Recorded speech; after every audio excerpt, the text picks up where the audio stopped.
नमस्कार दोस्तों, मैं नीरज सर एक बार फिर आपका हार्दिक स्वागत करता हूं आपके अपने YouTube चैनल गुरु ज्ञान अड्डा बाय नीरज सर पर। और आज हम डेली करंट अफेयर के सेशन में 14 जुलाई 2020 से संबंधित डेली करंट अफेयर के 10 क्वेश्चनों पर चर्चा करेंगे। तो सबसे पहले सेशन शुरू करने से पहले आपसे रिक्वेस्ट रहेगी कि रोज की तरह आप इस सेशन को अपने सभी दोस्तों में लाइक करते हुए शेयर कर दीजिए। और पहला क्वेश्चन देख लेते हैं। तो आज का पहला क्वेश्चन है कि हाल ही में दलाई लामा की आत्मकथा किसने लिखी है। तो देखिए, जो दलाई लामा है वो एक तिब्बती बौद्ध धर्मगुरु हैं। और ये अभी फ़िलहाल में भारत में एक तिब्बती शरणार्थी के रूप में अपना जीवन व्यतीत कर रहे हैं। इनके साथ ही कई हजार जो तिब्बती शरणार्थी हैं, बौद्ध श्रद्धालु हैं, वो अपना जीवन भारत में व्यतीत कर रहे हैं। तो इन्हीं के ऊपर लिखी गई है तेंजिन गए तेथांग के द्वारा एक आत्मकथा लिखी गई है। और ये तेंजिन इनके बहुत करीबी माने जाते हैं। अच्छा, इन्होंने पुस्तक कौन सी लिखी है। तो देखिए, पुस्तक का नाम है his holiness the 14 Dalai Lama and illustrated biography. यह इसी वर्ष में लॉन्च होगी। और जो दलाई लामा है ये वर्तमान में हिमाचल जो प्रदेश है उसकी विंटर कैपिटल है धर्मशाला, वहाँ पर ये अभी रहते हैं। और तिब्बती शरणार्थी के रूप में ये भारत में रह रहे हैं। ये 23 वर्ष की उम्र में तिब्बत से भारत आ गए थे। यानी कि जब ये 23 वर्ष के थे तो उस समय चीन ने गैर कानूनी कब्जा कर लिया था तिब्बत पर। तो उस समय कई तिब्बती जो लोग थे वो भारत में शरण मतलब भारत में आकर शरण ली थी। तो उस समय ये भी भारत में आ गए थे। और इन्हें 1989 में शांति व अहिंसा और स्वतंत्रता पर इनकी शिक्षाओं के लिए शांति नोबेल पुरस्कार मिल चुका है। इसके साथ ही कुछ आपको मैं नाम बता रहा हूँ, इन नामों को भी ध्यान रखना। ये चर्चा में रहे हैं। करण पुरी हैं, इन्होंने हैशटैग मी टू नामक एक पुस्तक लिखी है। दिनयर पटेल, इनका भी ध्यान ध्यान रखना। दिनयर पटेल ने Pioneer of the India nationalism दादा भाई नौरोजी की बायोग्राफी लिखी है। इसी के साथ फांग फांग का नाम ध्यान रखना, ये दोबारा से चर्चा में आया है। कुछ समय पहले भी आपको मैंने फांग फांग के बारे में बताया था। ये एक चीनी जो चाइनीज लेखक हैं और इन्होंने one diary dispatch from quarantine city नामक पुस्तक लिखी है। तो इनको आप ध्यान में जरूर रखेंगे। इसी के साथ अगले क्वेश्चन की चर्चा कर लेते हैं। अगला क्वेश्चन कह रहा है कि हाल ही में किस राज्य के नादौन पुलिस थाने को देश के सर्वश्रेष्ठ पुलिस थानों का दर्जा मिला है। तो मतलब आपको बताना है जो नादौन पुलिस थाना है ये किस राज्य का है। तो ये है हिमाचल प्रदेश का। इस पुलिस थाने को देश व राज्य दोनों से देश के सर्वश्रेष्ठ पुलिस थाने का दर्जा मिला है। यह हिमाचल प्रदेश के हमीरपुर जिले में स्थित है। केंद्रीय गृह मंत्री अमित शाह जी द्वारा इस थाने को उत्कृष्टता प्रमाण पत्र दिया गया है 2018 में। आपको ध्यान होगा 2018 का जो सर्वश्रेष्ठ पुलिस स्टेशन था वो राजस्थान का कालू पुलिस स्टेशन था। इसके अलावा 2019 का देश का सर्वश्रेष्ठ पुलिस थाना था वो अंडमान निकोबार का अंबरदीन पुलिस स्टेशन रहा है। तो आपको मैंने 3 साल के बता दिए, 18, 19, 20। तो इन तीनों को याद रखना है, खासकर 2020 का। तो 2020 का है हिमाचल प्रदेश का नादौन पुलिस थाना। इसी के साथ स्टेटिक जीके की बात कर लेते हैं। तो देखिए, शिमला जो है यहाँ की शिमला यहाँ की समर कैपिटल है, विंटर धर्मशाला है। जयराम ठाकुर यहाँ मुख्यमंत्री है। बंडारू दत्तात्रेय यहाँ के गवर्नर हैं। और मुख्य न्यायाधीश है लिंगप्पा नारायण स्वामी। लोकसभा सीट 4, राज्यसभा सीट 3 और विधानसभा सीट 68 हैं। इसके अलावा 100% घरों में एलपीजी कनेक्शन वाला पहला राज्य आपका यही बना था। एक उज्ज्वला जो प्रधानमंत्री उज्ज्वला योजना थी उसके अंतर्गत भी मतलब सबसे ज़्यादा जो गैस कनेक्शन जो मिले थे वो भी आपका हिमाचल प्रदेश ही पहला राज्य बना था। इसके अलावा ई पंचायत पुरस्कार 2020 के तहत प्रथम पुरस्कार भी आपका हिमाचल प्रदेश ने हाल ही में जीता है। वरिष्ठ नागरिकों के लिए पंचवटी योजना यहाँ शुरू की गई है। हिमाचल प्रदेश ने निगाह प्रोग्राम भी शुरू किया है। एक निगाह ऐप भी लॉन्च किया था आंध्र प्रदेश सरकार ने। इसके साथ ही फगली फेस्टिवल यहाँ बनाया जाता है। लोसर फेस्टिवल भी आपका यहीं बनाया जाता है। इसके अलावा मुख्यमंत्री शहरी रोजगार गारंटी योजना भी आपकी हिमाचल प्रदेश में शुरू हुई है। ई संजीवनी सेवा भी आपकी हिमाचल प्रदेश में शुरू हुई है। हिमाचल पुलिस के द्वारा ही नाइट बीट चेकिंग सिस्टम भी हिमाचल प्रदेश के द्वारा चलाया गया है। इसके अलावा प्रधानमंत्री, ये तो आपको मैंने बता ही दिया। इसके अलावा और अगर आपको मैं बताऊं तो देखिए, जो राज्य पशु है वो आपका कस्तूरी मृग और हिम तेंदुआ दो हैं। इसके अलावा राज्य पक्षी आपका पिकॉक फजेंटा, जिसे जुजुराना वहाँ की लोकल भाषा में कहा जाता है, वो है। राज्य वृक्ष आपका देवदार है। राज्य फूल आपका बुरांस है। इसके अलावा हिमाचल प्रदेश के प्रथम मुख्यमंत्री यशवंत सिंह परमार थे। राज्य दिवस आपका 15 अप्रैल को मनाया जाता है और पूर्ण राज्य का दर्जा 25 जनवरी 1971 को मिला था और 15 अप्रैल 1948 को हिमाचल प्रदेश का गठन हुआ था। तो इसलिए 15 अप्रैल को राज्य दिवस मनाया जाता है। प्रमुख जनजाति गुज्जर, गड्डी, लाहौली, कन्नौर हैं।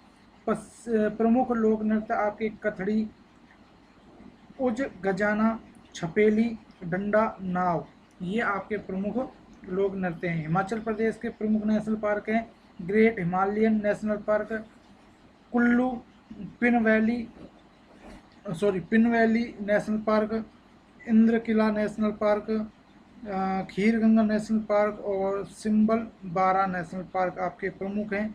मौलाना गांव का तो आपको ध्यान रखना ही है, संसार की सबसे प्राचीन लोकतंत्र के लिए प्रसिद्ध है। इसके अलावा तीसरे क्वेश्चन की चर्चा कर लेते हैं। तो हाल ही में किसे हॉकी इंडिया के नया अध्यक्ष के रूप में चुना गया है? तो ज्ञानेंद्रो निगोम बाम को अगले अध्यक्ष हॉकी इंडिया के अध्यक्ष के रूप में चुना गया है। तो ज्ञानेंद्र निगोम बाम मणिपुर से हैं और इन्हें ही हॉकी इंडिया का नया अध्यक्ष बनाया गया है। ये मोहम्मद मुस्तफ़ा अहमद का स्थान लेंगे, जिन्होंने कुछ समय पहले इससे अपना इस्तीफा दे दिया था। तो देखिए, इसी के साथ कुछ अपॉइंटमेंट आपको मैं बता रहा हूँ। नवतेज बल, इनका नाम ध्यान रखना। नवतेज बल का माइक्रोसॉफ्ट इंडिया के नए एग्जीक्यूटिव डायरेक्टर बने हैं। और जयंती श्रीनिवास, तो ये आपके पहले अध्यक्ष बने हैं किस चीज़ के? International financial services centre authority की, ठीक है। इसके अलावा श्रीकांत माधव बैद का नाम ध्यान रखना, कुछ समय पहले ही इंडिया ऑयल कॉरपोरेशन के नए अध्यक्ष बनाए गए हैं।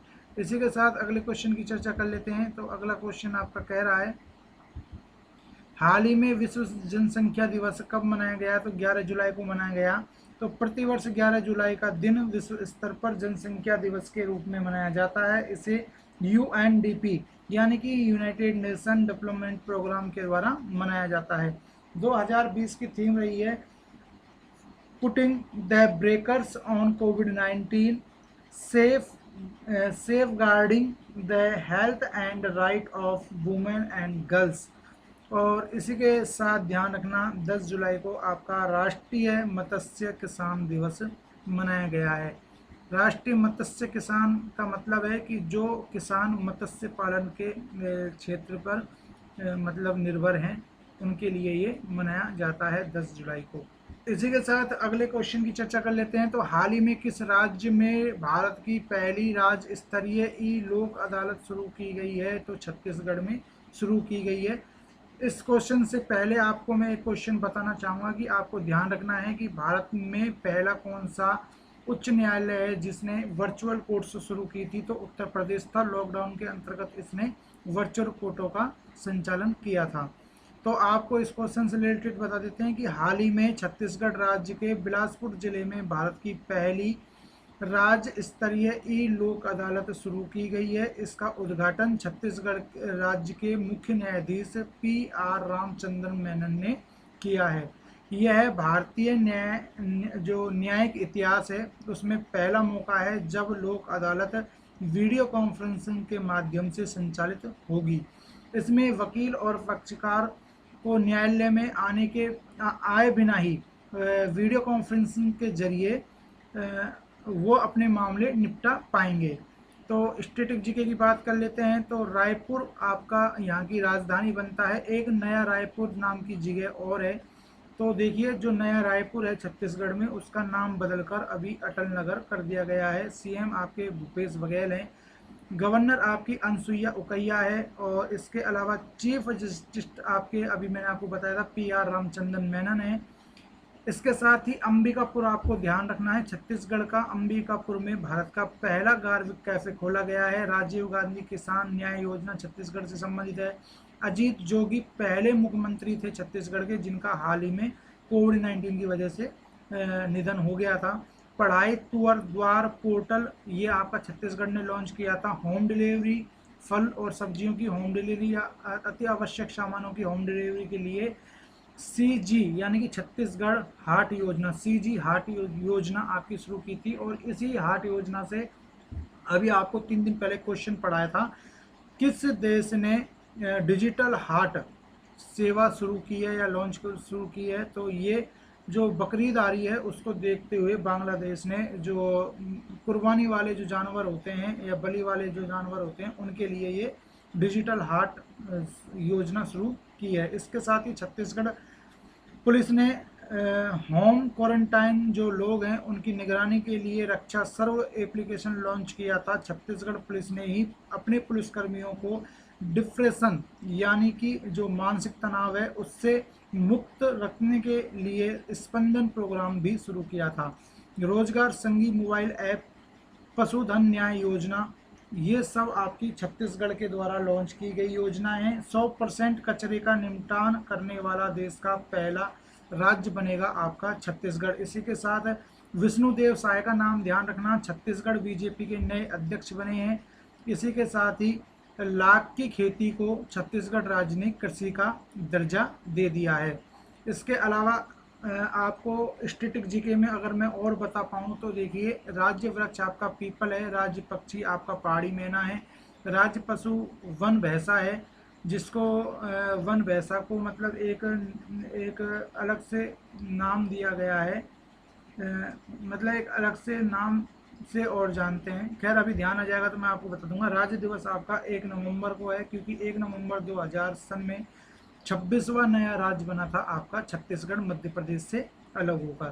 प्रमुख लोक नृत्यों में जो जनजातीय नृत्य हैं उनमें कर्मा नृत्य, एक आपका बिलमा नृत्य, एक आपका सोला नृत्य जिसको डंडा नृत्य डंडाई नृत्य भी कहते हैं, एक आपका सर्कुलर नृत्य और दमनच नृत्य आपके प्रमुख बनते हैं। इसके अलावा आपको मैं बता दूं प्रमुख जनजाति कौन कौन सी है छत्तीसगढ़ से। तो देखिए जो कोल, गोंड और अबू झामाड़िया और मूरिया जो जनजाति हैं ये छत्तीसगढ़ के साथ साथ मध्य प्रदेश में भी पाई जाती हैं। इसके अलावा छत्तीसगढ़ में स्पेशली कमार, कोरबा, पहाड़ी कोरमा, देखिए कमार, कोरबा और पहाड़ी कोरबा, ये कोरबा डबल बार आया है, पहाड़ी कोरबा और एक खाली कोरबा। तो मतलब एक कोरबा जनजाति होती है जो निचले क्षेत्रों में पाई जाती है और एक पहाड़ी कोरबा जनजाति होती है जो छत्तीसगढ़ के पहाड़ी क्षेत्रों में, ऊंचे पहाड़ी क्षेत्रों में पाई जाती हैं। तो ये आपकी प्रमुख जनजातियां हैं। इसके अलावा प्रमुख राष्ट्रीय उद्यान यानी कि नेशनल पार्क आपके Indravati national park, Kinger valley national park, गुरु घासीदास नेशनल पार्क आपके प्रमुख बनते हैं। और ये आपको याद रखना है, जो गुरु घासीदास नेशनल पार्क है इसको छत्तीसगढ़ का 4th यानी कि चौथे नंबर का टाइगर रिजर्व बना दिया गया है। तो करंट का ही क्वेश्चन है, ये भी आपको ध्यान रखना है। इसके अलावा छठे क्वेश्चन की बात कर लेते हैं। तो हाल ही में किस राज्य ने प्योर फॉर श्योर अभियान शुरू किया है। तो देखिए राजस्थान सरकार ने शुरू किया है। तो आपको बता देते हैं, हाल ही में राजस्थान सरकार ने दूध व डेयरी उत्पादों की शुद्धता को सुनिश्चित करने के लिए प्योर फॉर श्योर नामक अभियान चलाया है। ये 8 से 14 जुलाई तक दूध व डेयरी जो उद्योग है उससे मतलब दूध के सैंपल लिए जाएंगे और उनको इकट्ठा करके फिर उन्हें फूड टेस्टिंग लैबोरेटरी में चेक किया जाएगा। इसके अलावा आपको बता देते हैं स्टैटिक जीके का पोर्शन। तो देखिए राजधानी जयपुर है, इसको पिंक सिटी के नाम से जानते हैं, और जयपुर का जो जयपुर परकोटा है उसको वर्ल्ड हेरिटेज साइट में शामिल किया गया है। विश्व का सबसे बड़ा तीसरा स्टेडियम भी आपका जयपुर के चौपा गांव में बनेगा। तो ये आपको जयपुर से ध्यान रखना है।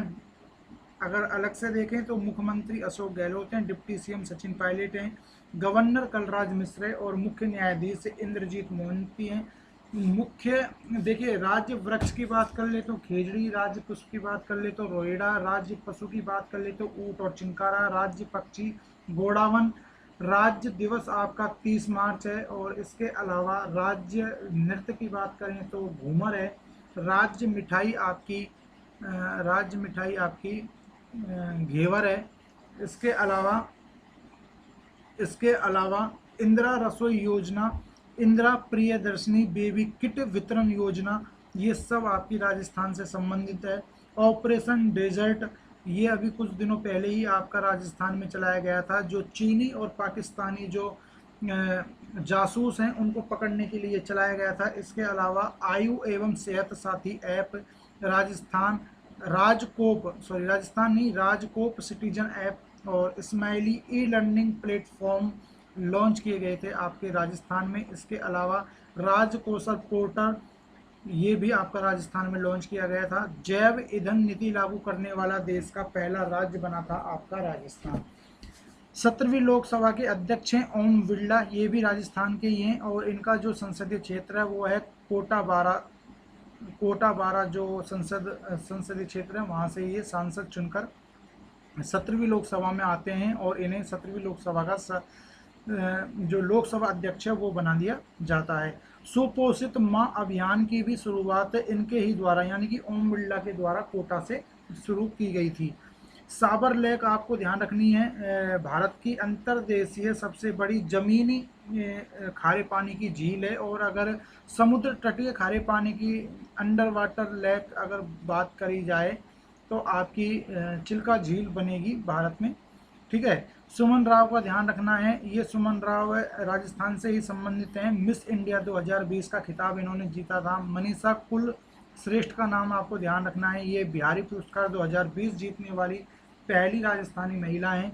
पायल जांगड़ का नाम ध्यान रखना है, ये भी आपकी राजस्थान के अलवर जिले के थानागाजी तहसील की हैं और इन्होंने चेंज मेकर अवार्ड पाने वाली पहली भारतीय बनी है। इसके अलावा इनके साथ ही यानी कि जो पायल जांगीड़ हैं इनके साथ ही नरेंद्र मोदी जी को ग्लोबल गोलकीपर अवार्ड भी दिया गया था। और ये जो दोनों अवार्ड हैं ये bill and Melinda Gates foundation के द्वारा दिया जाता है। और जो bill and Melinda Gates foundation है ये आपका WHO का सबसे बड़ा फाउंडर बन गया है, ये आपको ध्यान रखना। क्योंकि अभी जो टेंशन चल रही थी WHO की जो सदस्यता थी वो USA यानी कि अमेरिका ने छोड़ दी है, क्योंकि USA के द्वारा ही सबसे बड़ी फंडिंग दी जाती थी WHO को। लेकिन अब जब USA उससे अलग हो गया तो उसने जो फंडिंग का जो मतलब है स्तर है उसको बदल दिया है। तो उसी के दरमियान जो आपके बिल गेट्स हैं उनकी जो एक फाउंडेशन है वो आपका बिल एंड मिलिंडा फाउंडेशन आपका मतलब सबसे बड़ा फाउंडर बन गया है, किसका, WHO का। इसके साथ ही रीमा आहूजा का नाम ध्यान रखना है, इन्होंने अभी एक किताब लिखी थी महाराणा प्रताप द इनविजुअल वॉरियर्स, ठीक है। इंपॉर्टेंट रहेगी रीमा आहूजा की ये किताब, क्यों चर्चा में रही है। तो देखिए 2020 में 480वीं जो महाराणा प्रताप की जयंती मनाई गई थी 18 जून को, उस दिन इसको लॉन्च किया गया था। राजस्थान में स्वास्थ्य मित्रों की नियुक्ति करेगी राजस्थान सरकार, ऐसा ऐलान कर दिया है रघु शर्मा जो कि राजस्थान चिकित्सा मंत्री हैं उनके द्वारा। प्रमुख लोक नृत्यों में देखिए आपके कुछ जनजातीय नृत्य बता रहा हूँ तो उनको आप ध्यान रखना, जैसे कि भील जाति के प्रमुख नृत्य हैं गवरी नृत्य, गैर नृत्य, नेजा नृत्य, कालबेलिया के बगड़िया नृत्य और पणिहारी नृत्य, कंजर जाति का लाठी नृत्य, धाकड़ नृत्य, गरासिया जाति का मोरिया नृत्य, जावन नृत्य, मांडल नृत्य, एक आपका बालर नृत्य भी है गरासिया जनजाति का, कथोड़ी जाति का मावलिया नृत्य, होली नृत्य, ये प्रमुख हैं। इसके अलावा आपको बहुत सारे पता ही है, जैसे कि आपका एक हो गया घूमर है, ठीक है। इसके अलावा बम नृत्य है आपका जो कि मेवात क्षेत्र में और भरतपुर के क्षेत्र में बहुत फेमस है। इसके अलावा आपका एक नृत्य है कच्ची घोड़ी नृत्य। तो ये आपके प्रमुख लोक नृत्य हैं जिनसे सवाल आपके बनकर आते ही हैं। इसके अलावा फ्रेंड्स अगला क्वेश्चन देख लेते हैं। तो अगला क्वेश्चन आपका क्या कह रहा है?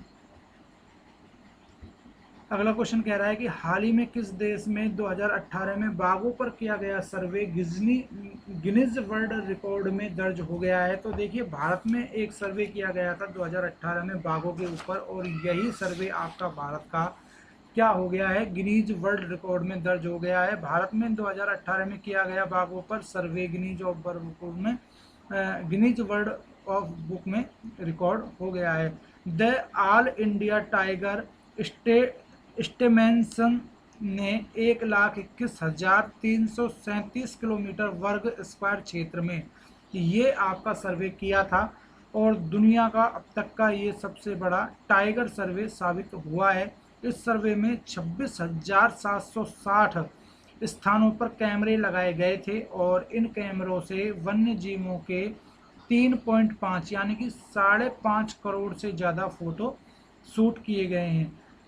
इस नई गणना के अनुसार अब देश में 2,967 बाघों की संख्या है, जिनमें मध्य प्रदेश में सबसे ज़्यादा और दूसरे नंबर पर महाराष्ट्र है। ठीक है, देखिए, इस रिपोर्ट के अनुसार बाघों की संख्या में बढ़ोतरी हुई है भारत में, और इसी के साथ ही सिंह जो हैं यानी कि एशियाटिक जो शेर हैं उनकी गणना, उनकी भी जो संख्या है शेरों की, उसमें भी वृद्धि हुई है, जो कि गिर नेशनल पार्क गुजरात में देखने को मिली है। इसके अलावा आपको बता दें, देखिए, भारत में बाघों की संख्या को दुगना करने का लक्ष्य 2020 तक रखा गया था, लेकिन इससे पहले ही यह उपलब्धि भारत ने हासिल कर ली है। 2020 में ही ये उपलब्धि हासिल कर ली है। इसके अलावा एक चीज़ ध्यान रखना कि बाघों की आबादी को दुगना करने वाला जो देश है पहला, वो आपका नेपाल है। ठीक है, कन्फ्यूजन मत होना दूसरे में। देखिए, आपको एक और बता देता हूँ, बाघों की संख्या को दुगना करने वाला तो आपका भारत है, जबकि बाघों की आबादी को दुगना करने वाला नेपाल है। दोनों चीज़ों में फ़र्क है, 19-20 का फ़र्क रहेगा, तो आप कंफ्यूज मत होना।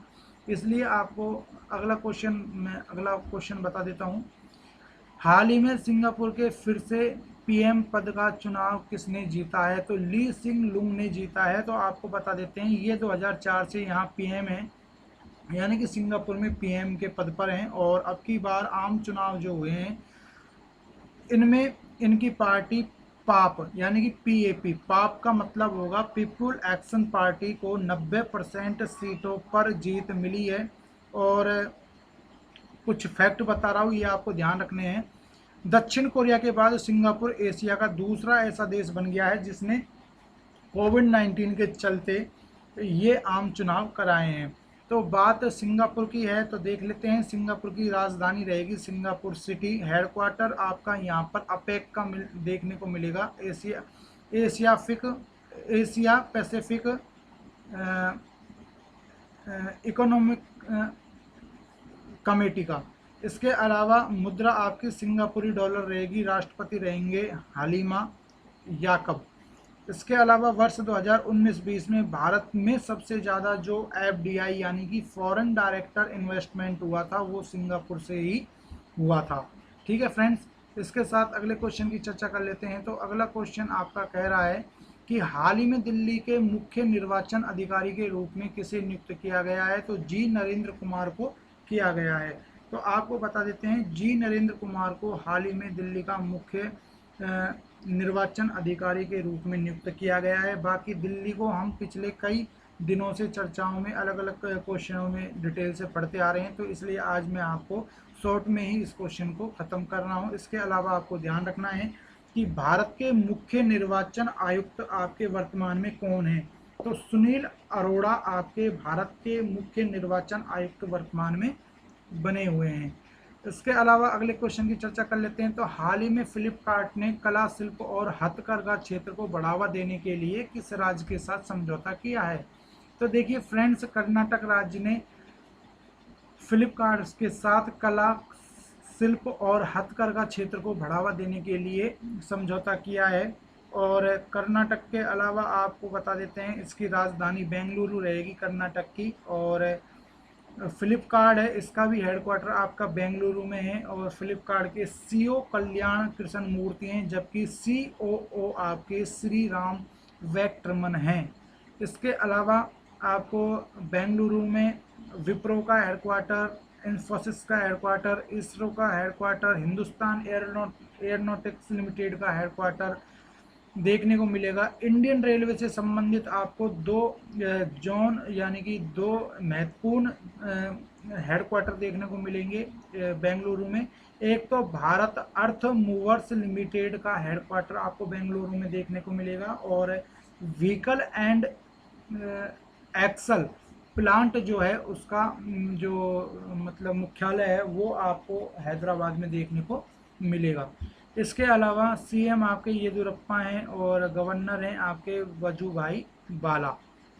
ठीक है फ्रेंड्स, इसके अलावा अगले क्वेश्चन की चर्चा कर लेते हैं। तो किस देश की शोध टीम ने विश्व बैंक का डेवलपमेंट मार्केट प्लेस पुरस्कार जीता है? तो कंबोडिया देश ने जीता है। तो आपको बता देते हैं, कंबोडिया की एक शोध टीम ने 2020 का development marketplace innovation to address gender based violence पुरस्कार जीता है। यह पुरस्कार रिसर्च टीम को एक व्हाट्सएप चैट लाइन को लागू करने के लिए फंड प्रदान करता है, जो कंबोडिया में महिला मनोरंजन मतलब कि वुमेन वुमेन एंटरटेनमेंट कार्यकर्ताओं के लिए यानी कि महिला मनोरंजन कार्यकर्ताओं के लिए हिंसा के खिलाफ 24 घंटे 7 दिन समर्थन प्रदान करता है। इसके अलावा बात कंबोडिया की हुई है तो राजधानी आपकी बनेगी फनोम पे, मुद्रा बनेगी कंबोडियन रेल, और पीएम बनेंगे हनसेन। ठीक है फ्रेंड्स, इसके अलावा एक क्वेश्चन और आपको मेरा ध्यान आ रहा है, हम टाइप नहीं कर पाए तो आपको मैं बता देता हूं बोलकर। हाल ही में किस एरोस्पेस कंपनी ने भारतीय वायुसेना को 22 अपाचे और 15 चिनूक सैन्य हेलीकॉप्टर डिलीवरी किए हैं? तो बोइंग ने। तो देखिए, अब जो बोइंग है यह एक अमेरिकी एयर स्पेस कंपनी है, और इसी ने आधुनिक टेक्नोलॉजी से लैस चौथी पीढ़ी के 22 अपाचे और 15 चिनूक सैन्य हेलीकॉप्टर भारतीय वायुसेना को प्रदान किए हैं। भारतीय सरकार ने इन सभी को जो एलएसी यानी कि लाइन ऑफ एक्चुअल कंट्रोल जो चीन से लगती है, उस पर जो चीन से अभी जो टेंशन्स चल रही हैं उसको देखते हुए सभी जो ये चिनूक और आपके अपाचे हेलीकॉप्टर्स हैं इनको वहाँ पर लद्दाख में तैनात कर दिया है। बोइंग की बात कर लेते हैं। तो देखिए, बोइंग की स्थापना 1916 में हुई थी। इसका हेडक्वार्टर शिकागो यूएसए में है। ये वही शिकागो है जिसमें 1891 में जो स्वामी विवेकानंद जी थे उन्होंने सर्वधर्म सम्मेलन में अद्वितीय भाषण दिया था। हिंदू धर्म के बारे में कह लीजिए, हिंदू धर्म के बारे में भाषण दिया था।